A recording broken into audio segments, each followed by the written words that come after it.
Inilah kisah Kenshin dan Kaori, seorang pemuda kaya yang menyamar kerja sebagai cleaning service. Versi Kaori TV, episode 257. Setelah Kaori menyelesaikan meetingnya, ia pun lalu beranjak keluar, kembali lagi ke tempat kerja yang semula. Kemudian, jauh di tempat yang lain, di sebuah perkantoran, di perusahaan yang besar, yang tak pernah disebut sebelumnya, kasak-kusuk terjadi pembicaraan antar dua orang yang saling mengenal. Mereka adalah seorang pimpinan yang mempunyai jabatan tinggi di perusahaannya masing-masing. Lalu di antara keduanya, terdengar percakapan. Salah satunya pun berkata, "Gimana nih, kantor pusat kok tiba-tiba melakukan pemeriksaan gini? Kalau seperti ini bisa gawat urusannya. Bisa-bisa kita kena masalah."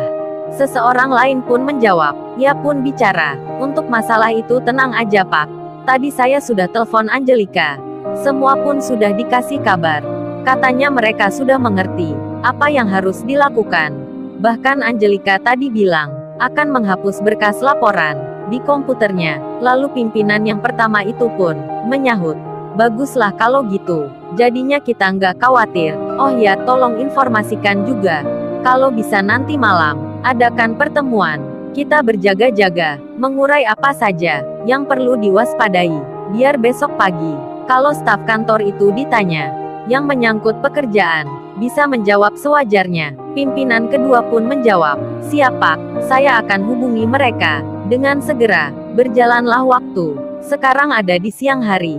Kenshin dan Iwan pun kini sedang beristirahat sejenak, menikmati makan dan minuman yang ada di kantin belakang. Lalu ketika Iwan duduk sebentar, teringatlah dirinya akan masalah yang kemarin saat mendengar percakapan dari beberapa karyawan yang kerja di perusahaan ini. Iwan itu teringat di warung kopi di waktu petang hari. Lalu ia pun bicara ke Kenshin, Bro, aku baru ingat nih. Saat hari pertama kerja itu, kan kita pulang agak malaman. Lu kan langsung ke rumahnya Kaori dengan naik motor saat itu. Ini bro, aku mau bicara tentang rahasia yang ada di sini, yang mungkin ini sangat penting untuk kamu ketahui." Mendengar bicaranya Iwan, yang sepertinya serius, Kenshin pun menyimaknya. Rupanya di hari-hari sebelumnya, Iwan itu selalu lupa mengatakannya.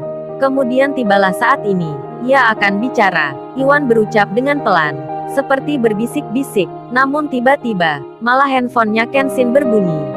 Titit-tit, titit-titit-titit, titit-tit, titit-titit-titit. Kenshin pun lalu bilang, "Tunggu Wan, aku tak angkat telepon dulu." Lalu ia melihat nama adiknya. Kenshin pun segera mengangkatnya. "Halo Nita, ada apa nih telepon?" Si Nita adiknya pun menjawab, "Kak, ini ada yang cari kakak di rumah. Ada dua orang yang berdiri di depan, lagi ditemui security." Kenshin lalu bertanya, "Siapa Nit namanya?" Nita adiknya pun menyahut, "Belum tahu Kak, ini aku lihat dari kaca jendela." Saat itu di rumahnya Kenshin, memang sedang ada yang mencarinya.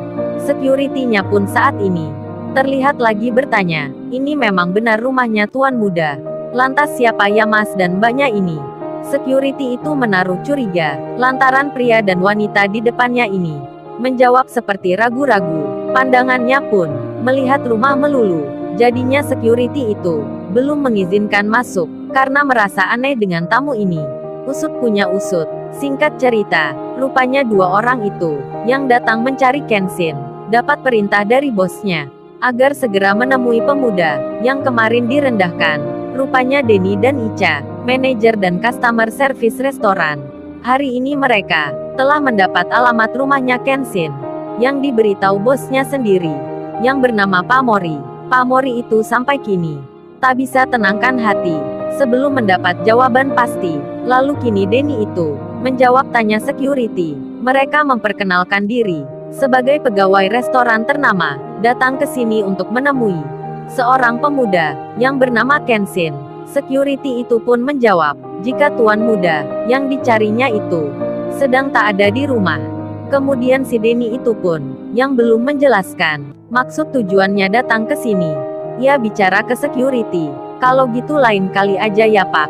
Saya akan datang ke sini lagi." Si Denny pun meminta nomor teleponnya Kenshin. Kemudian ia pamit diri.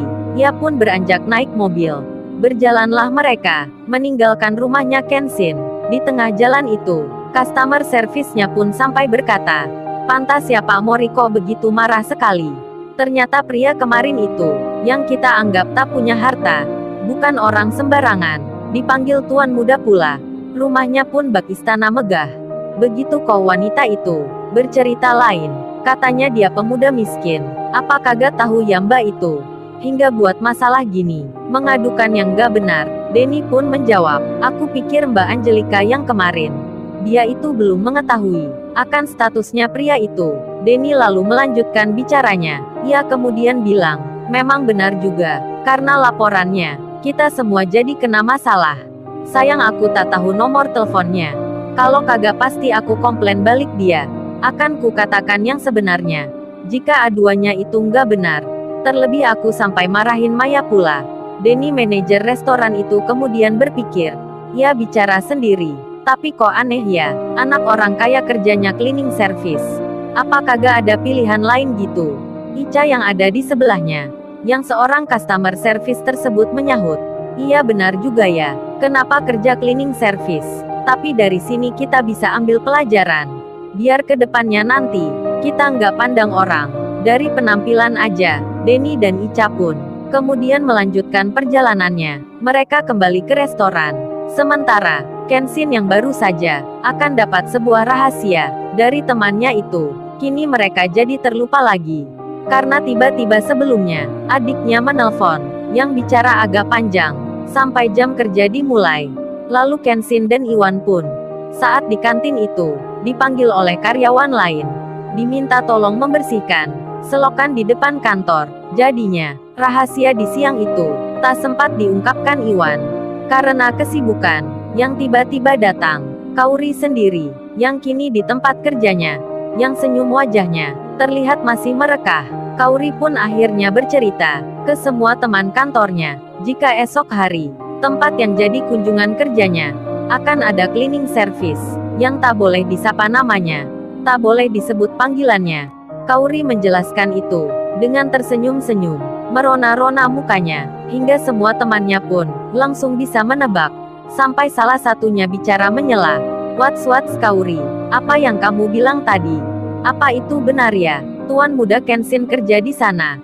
Masih cleaning service pula. Aduh Kauri bisa gawat ini. Kita nggak bakalan bisa happy. Karena pasti entar diawasi. Lala pun menyahut. Teman-teman, kalian jangan khawatir gitu. Bukannya Kauri teman kita ini dekat sekali dengan tuan muda ya? Atau jangan-jangan Kauri udah jadian nih? Benar nggak itu Kauri? Teman lainnya pun langsung bertanya. Hingga semuanya menanyakan hal yang sama. Kauri malah jadi pusat perhatian. Kemudian ia pun menjawab, entahlah, Lala itu bisa aja. Emang dia suka menggoda. Kauri di saat bicara itu, terlihat jelas sekali wajahnya. Bahasa tubuhnya pun nampak sekali salah tingkahnya. Dan waktu pun berjalan. Sore telah datang. Pekerjaan di hari ini berakhir. Kenshin dan Iwan bersiap akan pulang. Kemudian, jam 7 malam ini, yang direncanakan telah tiba.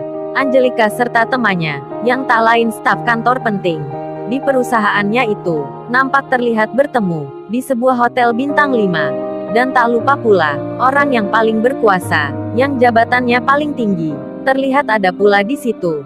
Kenshin dan Iwan, yang ada di tempat kosnya, tentu tak akan menyangka, jika di waktu kerja nanti, di esok hari, Kenshin itu akan kedatangan tamu, yang tak terpikir sedikit pun, tak terbayang sebelumnya. Lalu, bagaimana kisah selanjutnya? Subscribe channel ini, untuk episode berikutnya. Terima kasih.